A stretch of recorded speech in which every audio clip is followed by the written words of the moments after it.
నమస్కారం. RTI 9 news కి స్వాగతం. మెదక్ జిల్లా నర్సాపూర్ మున్సిపల్ పట్టణం సమీపంలో గల సాయి కృష్ణ గార్డెన్లో తెలంగాణ రాష్ట్ర ముదిరాజ్ సంక్షేమ సమితి ఏర్పాటు చేసిన సంకల్ప బేరీ సభకు ముఖ్యాతిథిగా నీలంమధు ముదిరాజ్ హాజరయ్యారు.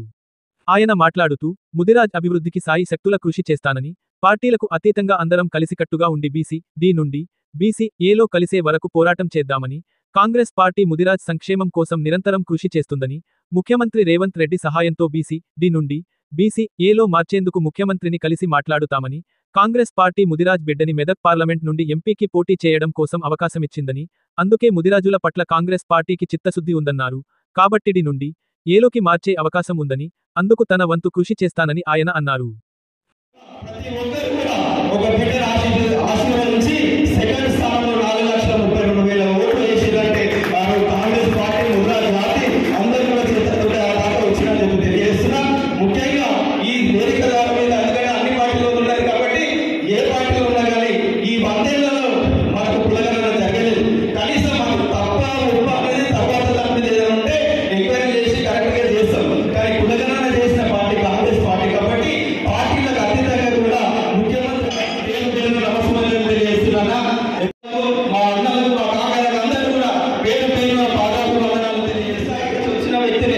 ఎంత స్ట్రగుల్ పడుకుంటూ వస్తున్నానో నాకు తెలుసు. అనేక సంవత్సరాలు ప్రతి ఒక్క ముద్రాజు బిడ్డలు కూడా ఒక చిన్న ఉదాహరణ నా గురించి చెప్తా మీకు.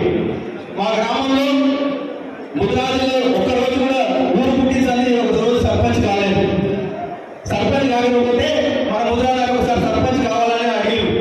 జనరల్ వచ్చింది. వస్తే ముద్రాజు అక్కలను అమ్మలను అదేవిధంగా అన్నలను అందరూ కూర్చోబెట్టి మీలో నుంచి ఎవరైనా లీడర్ అయితే నేను సపోర్ట్ చేసి మీకు డబ్బులు ఖర్చు పెడతా, మీరు ఎవరైనా అందరి అన్ని కులాలను కలుపుకొని లీడర్ అవుతారా అని చెప్పి అడిగిన.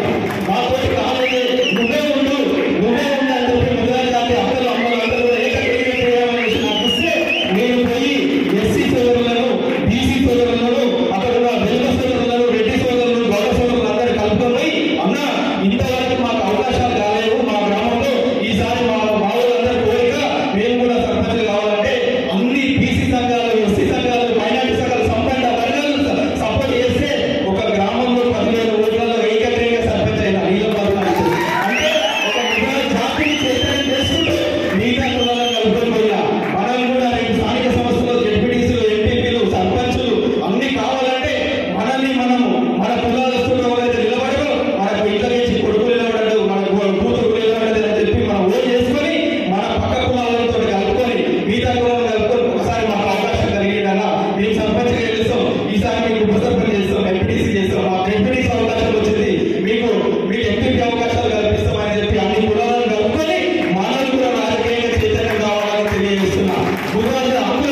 ఒక మీటింగ్ అన్ని కుల సంఘ నాయకుల మీటింగ్ ఉంటే అక్కడికి జాతి తరఫున బీసీ కులగణన జరిగిన తర్వాత మన శాతం వస్తుంది. ముఖ్యమంత్రి దృష్టికి తీసుకుపోయి కామారెడ్డి డిక్లరేషన్ ఏదైతే చెప్పారో మనం బీసీడీ నుంచి ఏదైతే చేస్తారో ఆ బీసీడీ నుంచి ఏదైతే చేయాలి. ఎందుకంటే గతంలో కూడా ఈ కాంగ్రెస్ పార్టీలో రాజశేఖర రెడ్డి గారు ఉన్నప్పుడే బీసీడీ నుంచి ఏదైతే వచ్చి జీవో 15 వచ్చింది కాబట్టి జీవో 15 కూడా అమలు చేసేదానికి దృష్టిగా నేను జాతిలో ఉన్న నాయకులందరినీ కలుపుకొని పోయి మా పార్టీ తరఫున బిల్లు పాస్ చేపించి జీవో 15 పాస్ చేపిస్తాం. మళ్ళీ కూడా ఒకవేళ ఎవరైనా అడ్డుపడి మా జీవోలు అడ్డుపడితే కూడా ఈ తెలంగాణ గుజరాత్ జాతి తరఫున తెలంగాణ మొత్తం కూడా పాదయాత్ర చేసి మన హక్కులు అందిస్తారు. ఎక్కడ జాతికి అన్యాయం జరిగితే అక్కడ ముందుండి నా ప్రాణం పేరు తగిన జాతి హక్కులు ఖచ్చితంగా ఈ సహకారం తీసుకొని గుజరాత్ జాతి సహకారం తీసుకొని ముందుకు సాగుతారని తెలియజేస్తున్నా. ఎప్పుడు అడ్డాయపడకుండా ఖచ్చితంగా ఈ తొందరలోనే మనమే ఒక కమిటీ వేసుకున్నాం. మీ అందరితో